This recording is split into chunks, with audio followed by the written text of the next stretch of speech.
Trader, September 20th, 2018. It's a Thursday. It's after market close. I'm going to provide an update on BioAmber, ticker symbol BIOAQ.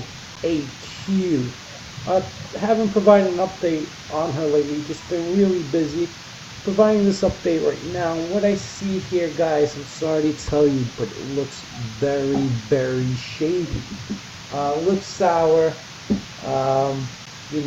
Once again, I'm not in this position. I don't hold it overnight. I only trade it, day trade it, get out before the end of the day. Just looking sour. It doesn't look healthy. Obviously, news can change it, but right now, it's not.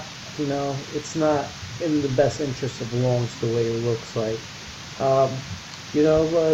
Hopefully something happens and there's news and news is positive and she rips. But other than that, I don't think I'll post on her anymore. I stated that before and I ended up posting on her again. So we'll see what happens. This looks really shady, and moving forward I'm going to post tutorials on other stuff that I see that is fresh and I think can make some money for people. So follow me on Twitter at TradingTeacher.